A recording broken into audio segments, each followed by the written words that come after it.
Los nuevos paradigmas de los derechos humanos en el siglo XXI. Uno de los conceptos más dinámicamente cambiantes en el mundo después de la Segunda Guerra Mundial en el siglo XX ha sido el de los derechos humanos. Pero este cambio siempre ha sido progresivo, hacia adelante.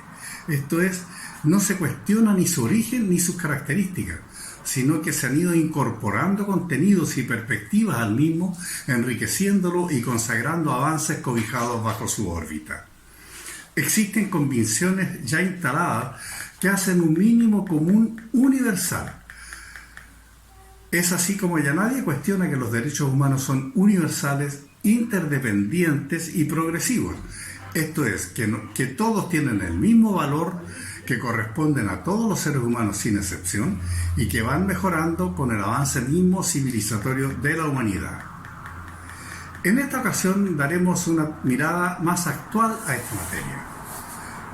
Damos por hecho que no estamos discutiendo la importancia y el contenido actual de los derechos humanos, que todos aquí comprendemos y participamos de la evidente existencia de los derechos civiles y políticos consagrados en el Pacto Internacional de Derechos Civiles y Políticos, y que todos aquí aceptamos la existencia de los derechos económicos, sociales y culturales llamados DESC y consignados en el Pacto Internacional de los Derechos Económicos, Sociales y Culturales, y que todos aquí comprendemos y aceptamos que existe una tercera generación de derechos humanos de titularidad colectiva y sujeto pasivo internacional llamados derechos de la solidaridad o de los pueblos, y que en ellos se encuentran aquellos que han ido consagrando progresivamente, como el derecho a vivir en un medio ambiente sano y ecológicamente equilibrado, el derecho a vivir en paz, el derecho a disfrutar del patrimonio común de la humanidad, entre otros.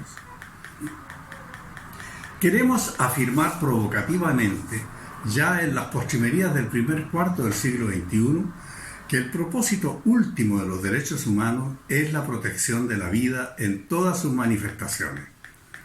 No hablamos de la vida como un fenómeno biológico, entendida solo como la simple existencia física. El entendimiento acerca de la vida ha cambiado sustancialmente.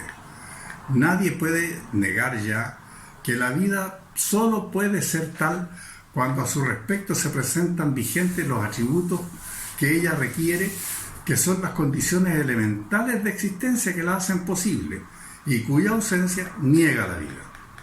Alimentación, salud, vivienda, trabajo, educación, transporte, conectividad y seguridad son las condiciones mínimas para que la vida pueda ser considerada como tal. Para facilitar este entendimiento diremos que ese es el apellido de la vida. El apellido de la vida es digna, la vida digna. Estas condiciones mínimas que configuran los atributos de la vida digna tienen a su vez condiciones que las conjugan.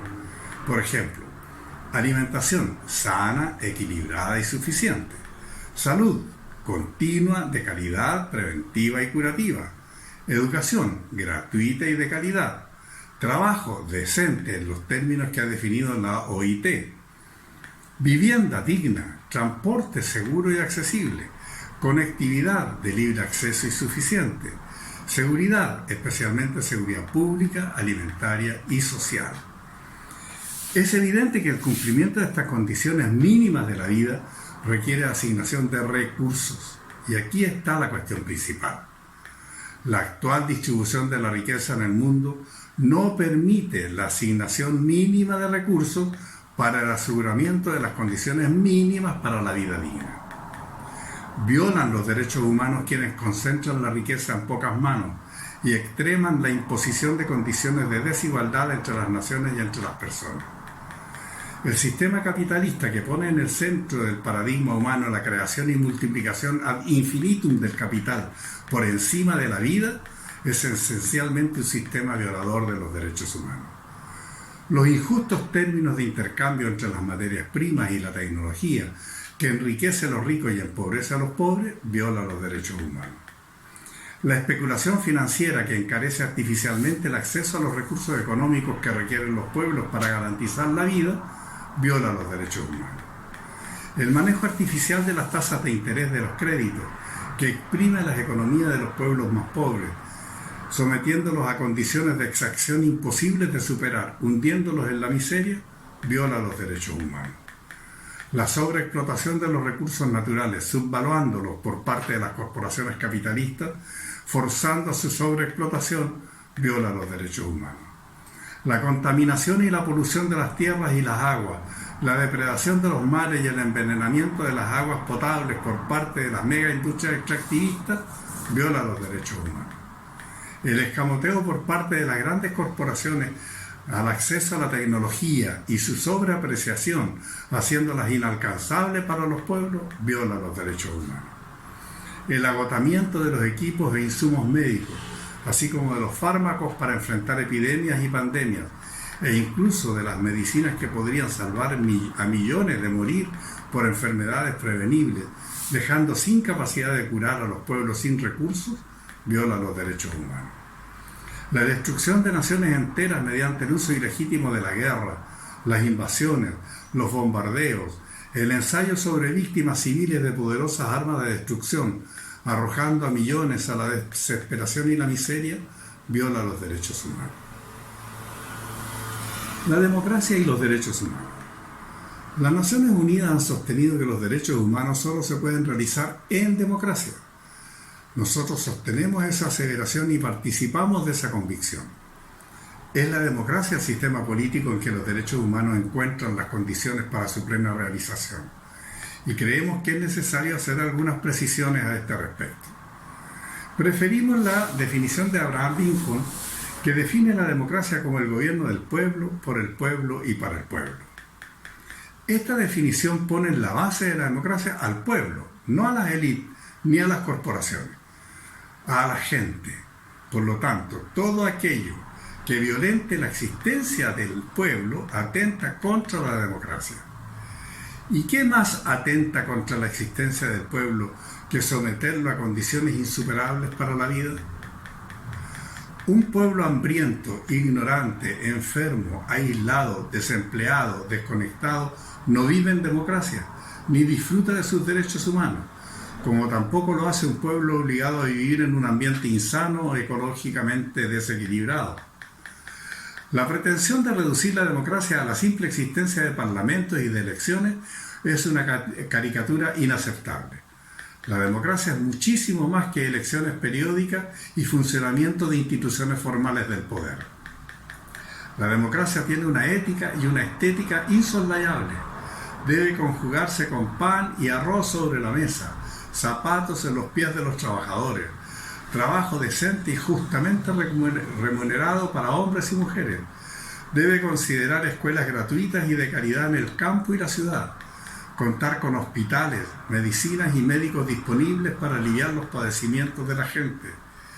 Es también cobijo seguro frente a las inclemencias climáticas, auxilio en las catástrofes y descanso seguro en la vejez. El balance acerca de la democracia y por tanto de la existencia de condiciones para la realización de los derechos humanos debe partir por valorar el cumplimiento de la creación de las condiciones elementales para el desarrollo de la vida. Una buena escala de medición ha sido diseñada por la mayoría de las naciones de la Tierra, cobijada en las Naciones Unidas, que está contenida en los Objetivos para el Desarrollo Sostenible 2030. En esta agenda se condensan las aspiraciones de los gobernantes de la Tierra y sus compromisos para crear estas condiciones mínimas, y no, como ha pretendido la administración norteamericana, en la adscripción a pautas de subordinación y sumisión.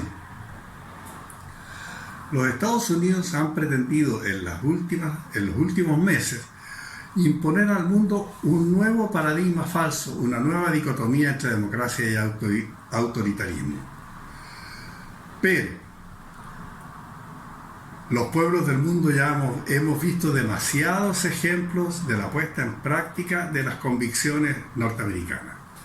Irak, Afganistán, Libia, Siria, Palestina, son solo algunos ejemplos de su concepción imperialista y violenta de lo que consideran la democracia.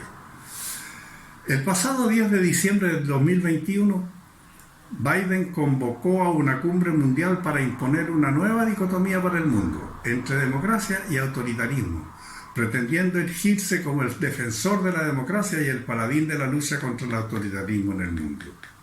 Le fue mal. Este intento por reeditar la Guerra Fría, poniéndose como el gran líder de los buenos contra los malos, además de ingenua, es inmoral. Los Estados Unidos carecen de la mínima autoridad moral para tal convocatoria, más aún cuando somete a su propio pueblo a vivir en condiciones extremas de vulneración de las condiciones mínimas para la vida.